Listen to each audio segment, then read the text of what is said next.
Debbie. Church, would you join me in your Bibles, please? Genesis chapter 25 and verse 19. Get your bulletin out, turn it over, pencil or pen. Let's take a few notes as we go along this morning. Genesis 25, starting in verse 19. This is the account of Abraham's son, Isaac. Abraham became the father of Isaac. Abraham, of course, is the great man of faith who lived 2,000 years before Jesus, 4,000 years ago today, called to leave his family and his home and his culture. And he and his wife traveled hundreds of miles to a place that God called them to and lived as strangers in a strange land for the rest of their lives because of their faith in God. They were told that they would have a son, and they waited for 25 years until Sarah, Abraham's wife, was beyond childbearing age. Only then did God step in and give Sarah a son, Isaac, the son of the promise. And so he is special. Abraham had received promises that through him he would have descendants that would multiply so that they could not be counted. They would be like the number of stars in the sky, like the sand on the seashore. And yet they waited all those years to have one son. And so now the promise moves on to the next generation. He was also told that through these descendants, all the peoples of the earth would be blessed. We look back now 4,000 years, we have a context, and we understand that those promises meant that Jesus Christ would be a descendant of Abraham and Isaac and Jacob and the Jewish people, that Jesus would be the blessing. But now we're long before that. We're back at the beginning of the story and seeing how God slowly marched toward the fulfillment of his promises through this family. Verse 20, it says that, and Isaac was 40 years old when he married Rebekah, son of Bethuel, the Aramean from Padan Aram, and sister of Laban, the Aramean. Now, there's a lot of detail here on Rebekah because she is important. When it came time for Isaac to be married, his dad, Abraham, sent his servant back to where his family lived so that Isaac wouldn't marry a Canaanite girl where they lived. He wanted to make sure that he married in the family. And the servant said certain prayers, and God answered those prayers in a very unusual way so that it was clear to everyone that Rebekah was the one that God had chosen for Isaac. And so she's an unusual woman too. In many ways, she is a female Abraham because she too was asked to leave behind her family and her city and her culture and all that she had known and go into a strange land where she had never been before and to marry a man whom she had never seen before. But she could feel and sense that it was God calling her. And so she, like Abraham, said yes, and she went. She's a remarkable, remarkable woman. Verse 21, Isaac prayed to the Lord on behalf of his wife because she was barren. The Lord answered his prayer, and his wife Rebekah became pregnant. Isn't it amazing how the Bible can put a lifetime in a sentence? They lived these things out over years and years and years. She's married into a family that's been given this wonderful promise. Her husband is himself a miracle because he was born to a mother who was postmenopausal. She shouldn't have been able to have a baby, and yet there he is. And so he's a living testimony to the power of God and the fact that God has made up his mind to answer these promises that he has given to Abraham. And yet, what happens? She too remains childless. Here's this promise, licking them in the face that they're going to have all of these descendants and they can't have the first baby. And it's not just that. It's also that in the culture where they are, for a woman to remain childless is shameful. And so she lives year after year. And finally, Isaac realizes something is wrong. And he responds the right way. His response is to go to God in prayer. And God answered his prayer. And finally, she has a baby. This is one of the MOs of God, modus operandi in the Old Testament. He tends to do unusual things, things that catch our eye. And they're things that cause confusion, grief, consternation in the lives of the people who are living through them at the time.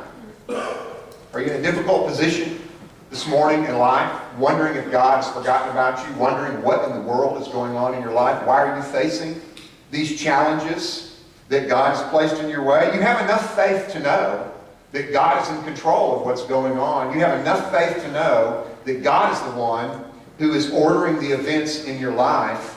But you have enough questions to ask. Why, God, are you ordering the events in my life this way? Can't we do this an easier way?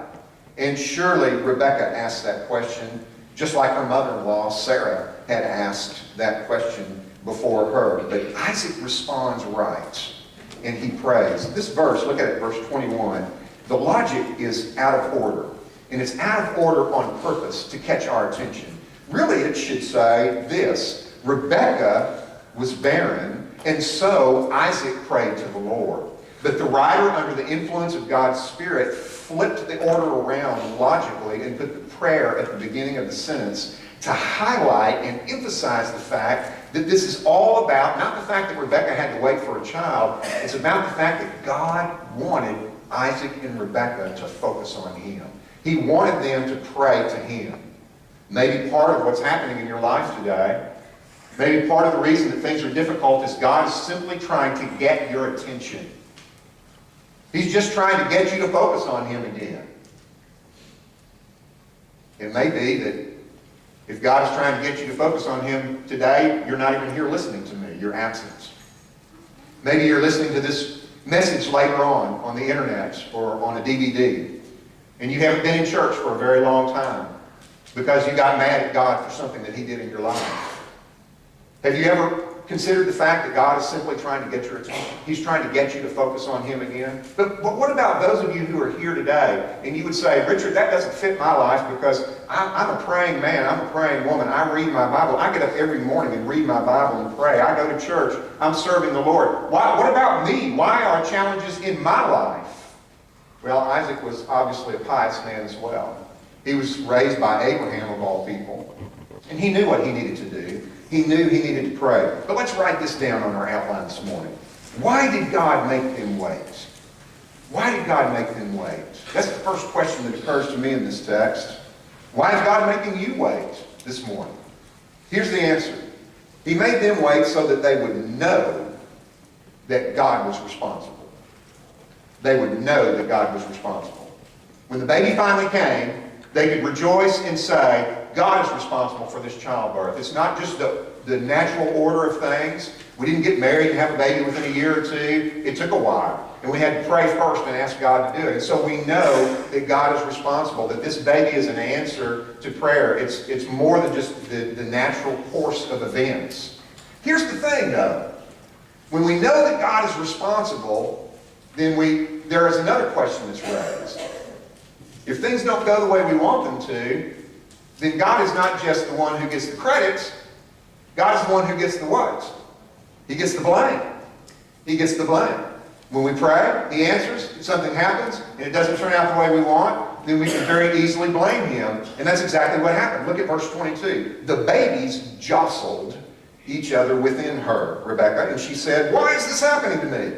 So she went to inquire of the Lord. The NIV says jostle. That's a very mundane word for the Hebrew text. The Hebrew word here means that they crushed each other. These guys were doing wrestling matches inside their mom. I don't know what that must have felt like, but it freaked her out pretty bad, enough that she was really distraught and wondering what in the world was going on. And the NIV has also really kind of smoothed out her question there. She knows, why is this happening to me? Well, that's not what she said. What she said was, if so, why I? That's what she says. But that's what she felt like. It wasn't a complete sentence. It was passionate. She was distraught, disturbed. She couldn't figure out what was going on. So God, this is the way you answer my question? This is the way you answer my prayer? I thought I was just going to have a baby and everything would be all right. And now I've got this war inside of me that's going on. But notice that Rebekah, too, is a woman of faith. We shouldn't be surprised. Anyone that's willing to leave her family, travel hundreds of miles to a place she's never been, marry a guy she's never seen before, and start a family with him, she's got to be in tune with the Lord. And she was. And so her response, like her husband, is, notice at the end of verse 22, she went to inquire of the Lord. And I love that word for inquire in the Hebrew language because it means that she was seeking out God. She sought him out. She wanted to know what was going on. Is there something going on in your life this morning and you really would like an answer? You really want to know what's happening?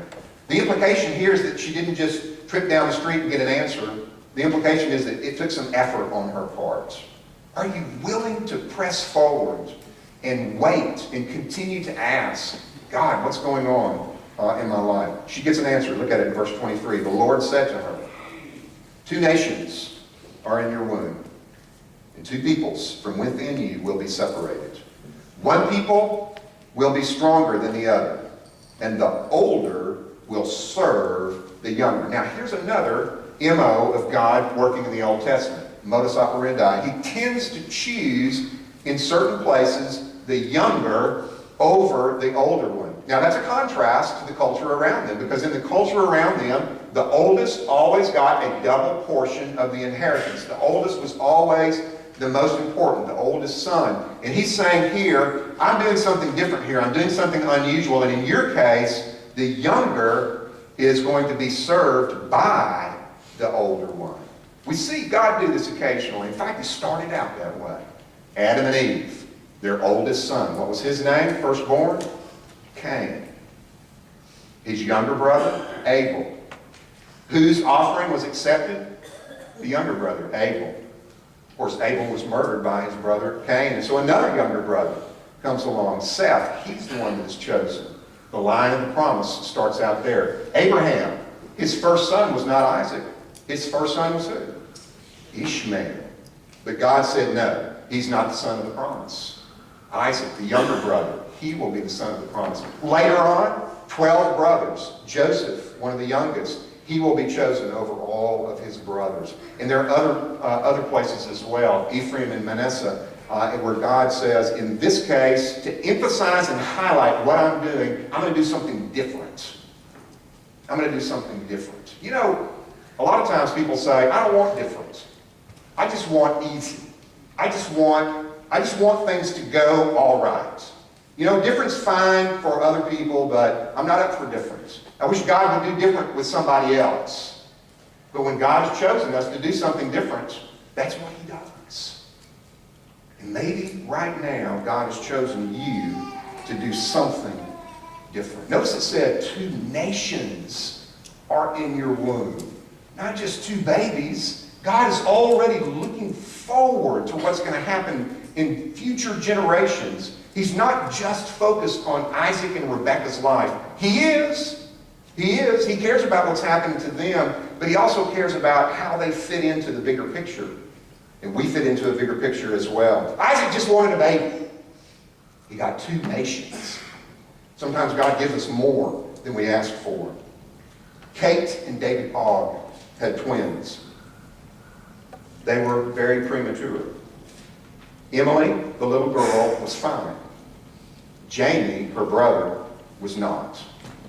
After he was born, the doctors worked on Jamie for 20 minutes. And finally they gave up. And they pronounced him dead. The mother obviously was very distraught. So was the father, Kate and David.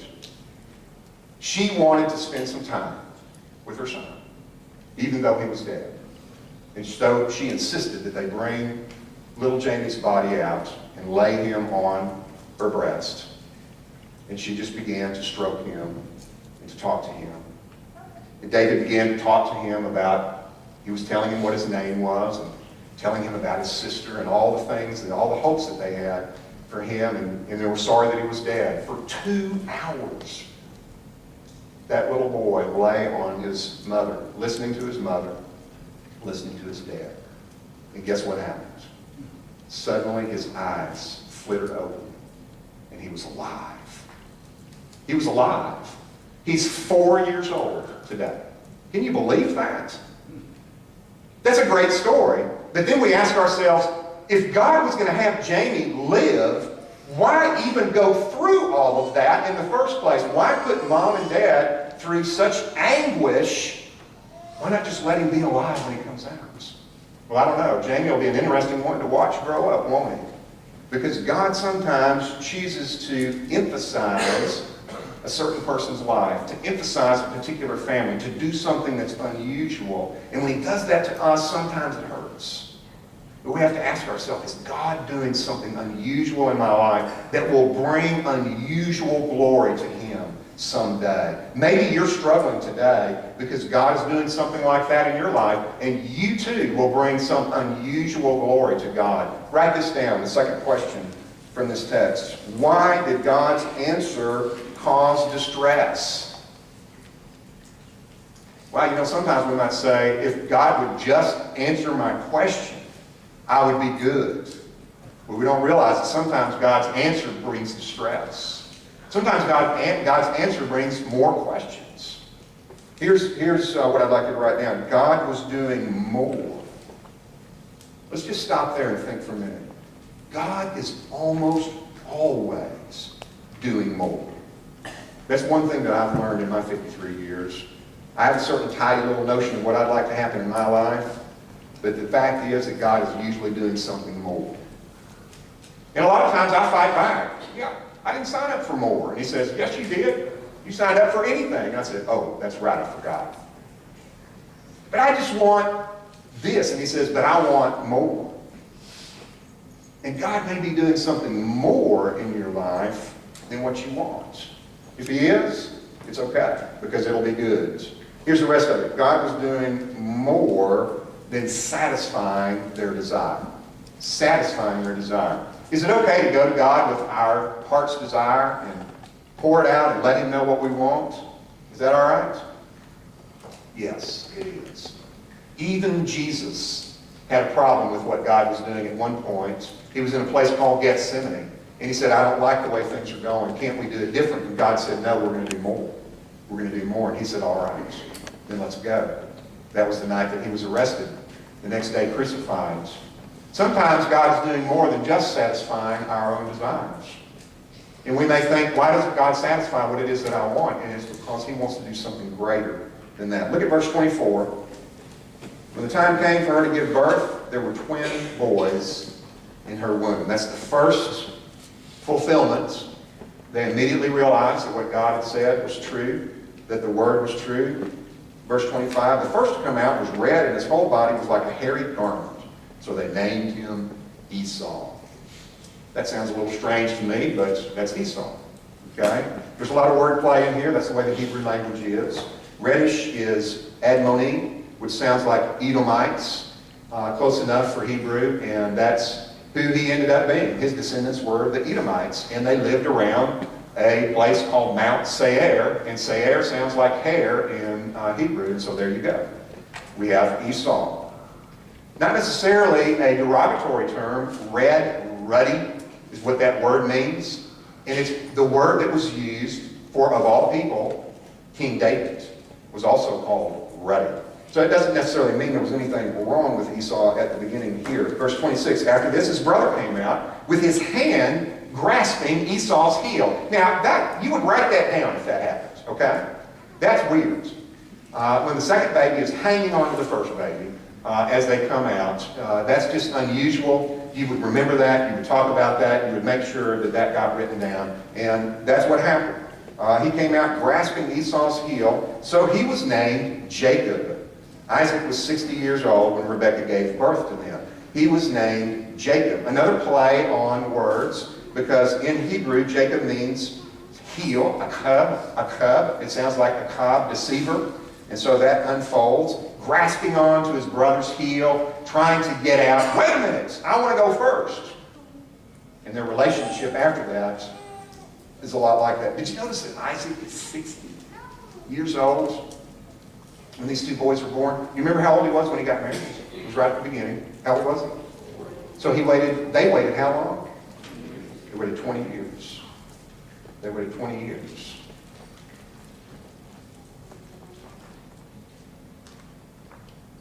Isaac's dad and mother had to wait a long time.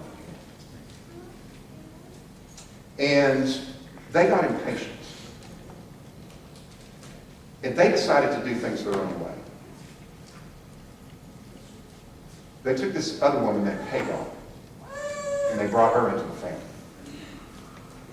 And they said, look, Abraham, you sleep with Hagar and have a baby with her, and we'll call that Sarah's baby. And when God got a chance to rule on that, he said, no, that's not what I planned. You've broken the plan. You've broken the design for family. You didn't wait for me. You didn't trust me. You did it wrong, and now you've created a problem. And Ishmael was a problem. It wasn't his fault. His parents made a mistake because they didn't wait on God. They didn't follow God's design. They didn't trust God's promises. I want you to see something really great in this passage today. Isaac. You know, they say the walnut doesn't fall too far from the tree, or the pine straw, or wherever you happen to live. But Isaac was different.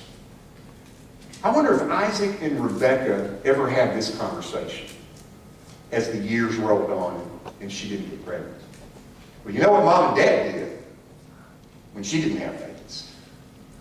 Maybe you should just find another woman for me, and I'll sleep with her, and I can have a baby now. I wonder if they had that conversation. The Bible doesn't tell us.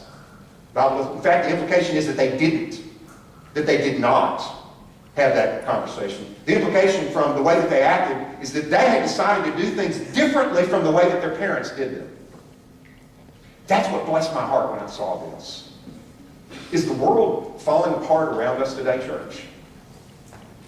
Is the family being decimated in front of our very eyes today? It didn't just start yesterday. It's been going on for 30, 40, 50 years. It would be very, very easy, I know I've had my moments, to despair over what's happening. And to think, well, I guess we've just lost this one. This is a battle that we'll have to just chalk down as a loss and move on and fight another battle. But then I've begun to notice something. And this has been my message as I've talked to, especially other pastors and ministers, as we talk about this particular issue. The fact that it looks like the family has been destroyed in the United States of America. Not just in the United States of America, but in North America and in Western civilization. It looks like the family is just swirling down the drain. And pretty soon we'll hear the and it'll be gone. But then I remembered a couple of things. First of all, I remember the fact that God is able to do the impossible. That He can do things that we cannot do. And that God never gives up. And that He answers His promises. And one of the things that I tell my friends, I say, look, here's what we've got to do. It doesn't matter how bad things get. We have got to stick with our message. What we know is right about what God has called us to do. It doesn't matter how confused and messed up and damaged the family is. The family is still God's. He chose it. He designed it. He hasn't changed His mind. He hasn't sent down an extra book of the Bible that said, uh-oh, I've changed my mind. Here's plan B. There is no plan B. There is no plan B. Just like there's no plan B when it comes to salvation. Jesus Christ is it. And there's no plan B when it comes to family. It's one man and one woman married, raising their kids together for life, no matter what kind of challenges there are. That's plan A. But here's what I say to my friends when we talk about this. You know, we've got to just stick with the message. Even though all around us people are giving up and changing the message as if God has changed His word. Because a day is coming. This is not necessarily a prophecy because I don't claim to be a prophet. But I'll call it a plosophy because it's plausible. So this is a plosophy. It's plausible because of what I know from God and what He does. A day is coming. And things may even get much darker than they are now before this day comes. But a day is coming when a generation will rise up and they will look at what has been done by the people who have gone before them. And they will say to us, there must be a better way. There must be a better way to do family than what this country has done for the last 40 or 50 years. And when they do, there has to be a voice there waiting for them to say, yes, there is, and here it is. We know what it is. It's God's way. It's God's design. And so we are an outpost. We're a lighthouse. We refuse to give in. We refuse to give up. And even if you're here today and you've struggled with this whole family thing, and even if your family has been broken, but you love God and you fear God and you know that God is a God of grace and He allows us to come back to Him and say, I believe in your design. I believe in your way. And you allow me to put my past behind me and to say, from now on, from this point forward, I'm doing things God's way. I'm going to be part of the solution, not part of the problem. That's the heart that we need in the church today. We've got to stand strong. And Isaac refused to do things the way his dad did. Isaac said, no, we're not going to do the Hagar thing. Not in my household. We're going to do it God's way. And he went and he prayed for 20 years. For 20 years. And who knows how long he would have prayed. And God honored that. And He gave them something bigger than they wanted. And Rebekah went and she inquired of the Lord's. And they got not just a boy, they got two boys, and they got not just two boys, they got two nations, the Edomites and Israel. Jacob's name is going to be changed to Israel. That's where that name comes from. God's people. Abram and Sarah were promised many nations as descendants, and here they come. We're going to begin to fan out from this point forward. This is Isaac and Rebekah's part. It's their generation. They had to decide how they fit into God's promises. Write this down, please, on your outline. What was God doing? I said God was doing more. The question is, well, what? What was He doing? Well, God was showing them. Let's stop there. God is trying to show us something in our lives today, in the culture around us, in the church, in our own families, in our own lives. Are we watching? Paul, in one of his letters in the New Testament, he said he prayed that the eyes of our hearts would be opened.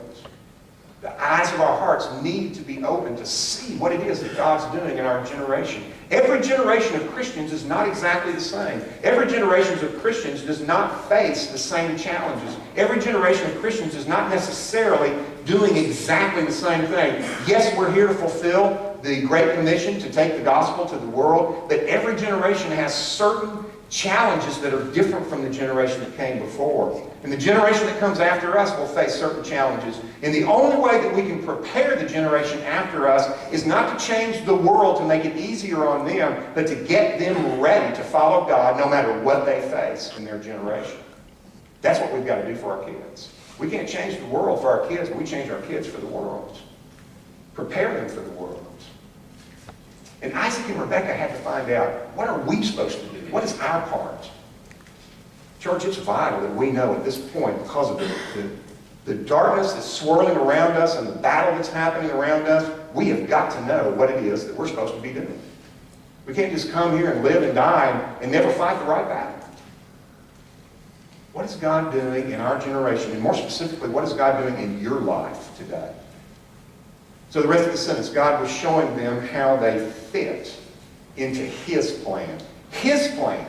How they fit into His plan. How easy it is to come to God and pray like this. Lord, it's Richard again. Good to talk to you today. Hope you had a good week. My plan is proceeding. Let me let you know what I've finished this week. And let me remind you what it is that my goals are. Our goals are in my life. Okay? We're working for this and that and the other thing. Now, here's where you need to help me out, because I'm struggling with point number 8. And if you would just do X, Y, Z, my goals would be so much easier to achieve. So let me leave you with that. You think about that, see what you can do, and I'll check back with you next week. Okay? Amen. Now that sounds silly, but do our prayers actually reduce themselves to that? Have we decided what it is we're going to do with our life? We've got a set of goals, and we come to God and we say, here's what I'm doing, God, help me. Now, there's nothing wrong with letting God know what it is we want to do. He knows anyway. Jesus did. We need to be honest with Him. A better way to pray is to come to God and say, God, here's what I want. This is what I'd like to see happen. But I understand that you may be doing something bigger. And if you are, open my eyes. Give me two things. Number one, the eyes to see what it is you're doing. And number two, here's a big one. Listen, church, the heart to say, I'll do it your way. Because it's one thing to see it and go, uh-oh, I'm running the other way. I'm doing a Jonah on this one. It's one thing to see it, and it's something else to have a heart that says, let's do it your way. I don't think the battle within her womb was exactly what Rebekah had in mind, or Isaac when they prayed. But that's what they got. Because that was their part. That was their part in God's plan, their generation. How do you fit into God's plan this morning? That's a serious question. Can you answer that question?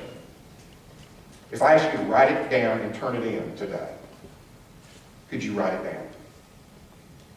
And I'm not talking about these kind of answers. To love everybody.